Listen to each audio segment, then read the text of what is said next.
परिवार आखिरो सुखुनी लुह हस खुशी चलिथिबा परिवार रे हठात घोटीगला कला बादल एबे जीवन मृत्यु सह संग्राम करुछंती कारण रोगर चिकित्सा पाई अर्थ साजिछि बाधक। ए हेउछंती भद्रक जिला बासुदेवपुर ब्लॉक राजघर पोखरी पंचायत गदला गाँर श्याम सुंदर साहू। बयस मात्र 52 वर्ष हेब। स्त्री और 16 वर्षर पुओ को नहीं चलुला खुशीर संसार। कहले केवल रोजगारिया थिले श्याम सुंदर।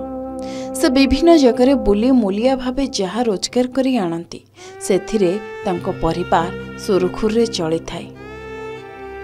हेले से एबे कैंसर रोगरे पीड़ित होई शज्यारे दिन काटुछंती। घर चलिबा एबे तांको पाई होई पड़िछि कष्टकर। जहाँ भी सोना गहना और जमीबाड़ी थिला ताको बिकी भांगी डाक्तरखाना रे श्याम सुंदर पाई खर्च हो सारिछि।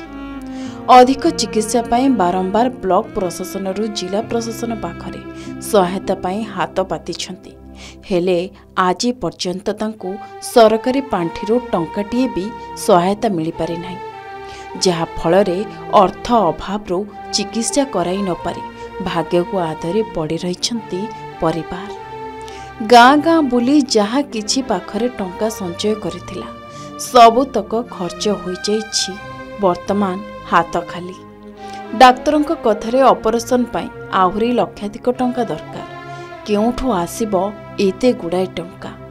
स्वामीर चिकित्सा हेबो ताकु नै एबे चिंतारे स्त्री मंजुलता। तेणु सरकारी सहायता पाई आकुल निवेदन करिसंती परिवार और गाँ लोके। अन्यपटे जहाँ भी जमी थिला सबु श्याम सुंदर पाई बिकी खर्च करदेबा परे एबे एक पोखरी हुड़ारे नड़ा छपर घरे जरीपाल घेरी गाई गोरुंक सह रहुछंती पूरा परिवार। जरीपाल कणा हो जाइथिबा बेले दिन रे सूर्य राति चंद्र देखुछंती। वर्षा दिन कथा तो न कहिबा भल।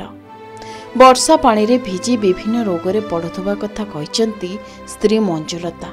कैंसर ऑपरेशन होते जहाँ देहान पाति कर जमीबाड़ी बिकी ऑपरेशन करते ऑपरेशन करने बर्तमान बहुत हीनस्था रही कि सरकार सहायता मिलनी। गड़िया आड़ी पूरे घर कर गड़िया आड़ी भी धसला काल घर सी धसी पुखुरटा पाखर रही गोटे पाखर गाई गोटे बांधि आ गोटे पाखे सी रही।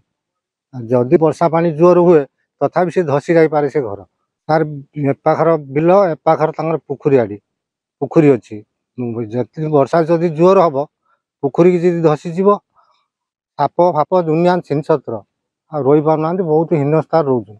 गोटे घर जी सरकार तरफ मिलता सी अवश्य सुधुरी जाते मुंड गुंजिक रही पारते। कर्कट रोगर बहु अभाव असुविधा पर गाँव में गोटे डिस्मिल जगह था बिकिक ऑपरेशन कले।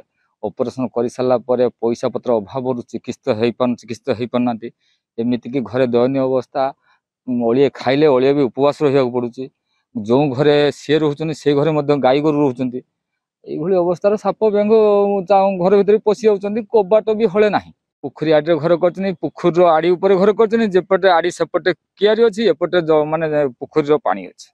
एमतीक माने अधिकांश समय वर्ष को थे छटा बाड़ कांथ हाथ लाखा दिए जो भंगा इटारे कादुआ गारे सी भी धसी जाए पुणी पुनर्बार तापर वर्ष को सेमती कष्टमस्ट कर खुंटटे बसैक पुणी सेमती ये अवस्था भारी असुविधा रही सी। एबे नुआ सरकार आसछंती नुआ सरकार आसिया फल जदि सी नुआ सरकार तरफ जे कि अनुरोध तापाई आमे मध्यम करूछु जदि सी घर खंडे दियंते कि कौन चिकित्सित अभाव अभाव पैसा पत्र अभाव जदि बा किछि साहाय्य करते तेबे से किछि उपकृत होता निजे किछि दिन आपात बंची पारंता। 11 वर्ष है मत कैंसर है।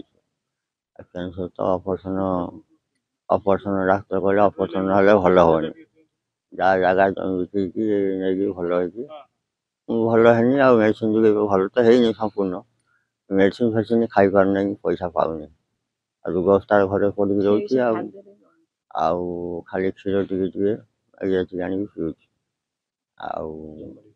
जमीबार तो नाई जहाँ थी पीड़ा खी खर्च सब शेष करदे आ मेडिसिन पाऊ ना।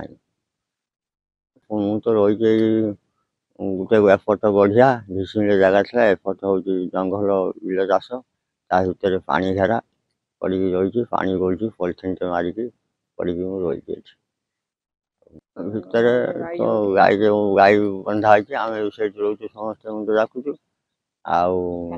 साप बेंग सी सब मिसिकी जहाँ कर साप बेंग गोटे भरसा जहाँ हम हम मुझे चाहूँगी किसी गोटे सरकार सहायता मिलने मेडिसिन फेडिसिन खाती आमती बचिकी रुहति नुआ सरकार आसने साहाଯ୍य कले घर खंडे हेल्ले मुंड राखी घरे पड़ी रुहति। दीर्घ 11 वर्ष हेब श्याम सुंदर एक अजणा रोग रे आक्रांत होई पड़िले। परिवार लोक प्रथमे भद्रक परे बालेश्वर कटक भुवनेश्वर मेडिकल ले देखाई बहु टंका खर्च करिबा परे मध्य रोग भल होई नथिला। एबे से कर्कट रोग रे आक्रांत बोली जानिबाको पाइथिले। शेषरे 2023 मसीह आचार्य हरिहर कैंसर डाक्तरखाना को देखाया पाई जाइथिले। सेतेबेले डाक्तर तांको औषध दे पठाई देथिले जहा तांको पाखरे संबळ थिला भल हेबा पाई। सेतेबेले से सबो किछि खर्च करि देथिले। आस्ते आस्ते भल हेला भली आगो को बढ़ुथुवा बेले हठात पुणी थरे से स्थान रे जंत्रणा अनुभव करिथिले। पुणी परिवार लोक किछि गाँ लोकंको सहाय्य रे आचार्य हरिहर कैंसर डाक्तरखाना रे पुणी देखाइथिले। हेले डाक्तर तांको तुरंत ऑपरेशन कराजिबो बोली कहिसंती नहेले किछि भी होई पारे। एबे परिवार लोक केउठु एते टंका आनिबे आ चिकित्सा करिवे सेथिपाई चिंता घारिछि। एमिति कि मेडिसिन खाइबा और बस रे कटक पर्यंत जीवा पाई संबळ नाही। तेणु अर्थ अभाव चिकित्सा करि न पारी एबे भाग्य को आधरी पड़ी रहिछंती परिवार। तेबे सरकारी बेसरकारी संस्था और सहृदय व्यक्ति साहाय्य करबाकू निवेदन करिछंती श्याम सुंदर स्त्री। अन्यपक्षे जहाँ सरकारी सुविधा अच्छी ब्लॉक पक्षर साहाय्य कराजिबो बोली कहिछंती वीडियो। 11 वर्ष है आज कैंसर है कटक नहीं आउ सब देखे आउ माने नहीं पानु मेडिकल नहीं पानु पैसा पतर नहीं आमु केमी से बिछणार पड़ रही मेडिसिन जुगे पार्लुनि ये पल्हार पड़ रहीचु घर खंडे भी छई पानु घर खंडे भी आमको मिलानी कौन सरकार साहाय्य आम पाइलुनि सब कथा भर्ता फर्ता किसी नुहे भर्ता नुहे कि किसी नुहे कि कौन जिनस मिलूना रेशन कार्ड भी था दी जन स्वामी स्त्री जहाँ मिलूँ पुअर भी काटिदेले 5 वर्ष है साप बेंग सब 8 पशु जो गुरु से मनस सब कबाट झरका भी लगे पारना बहुत असुविधा पड़ रहीचु घर खंडे आम चाहूँ घर खंडे आम मिलूँ घर पड़ रही बास टे स्वामी टे रही भल रही भल रही आम निवेदन कर बास खंडे मिलू आमको जेहेतु एबे नुआ अलटमेंट आसीनी नुआ अलटमेंट आसला आम प्रायोरिटी बेसिस रे आम जमी घर देवाई आम निश्चय व्यवस्था कर नेक्स्ट टाइम जिते अलटमेंट आउछि आम एनश्योर करिवु आम निश्चय घर व्यवस्था कराइबो। जदि प्रशासन श्याम सुंदर परिवार को किछि सहायता करंती ताहले परिवार मोरू लिभि जाइथिबा हस टिके फुटी पारंता। भद्रक जिला वासुदेवपुर सत्यकांत नायकଙ୍କ रिपोर्ट के न्यूज ओडिशा।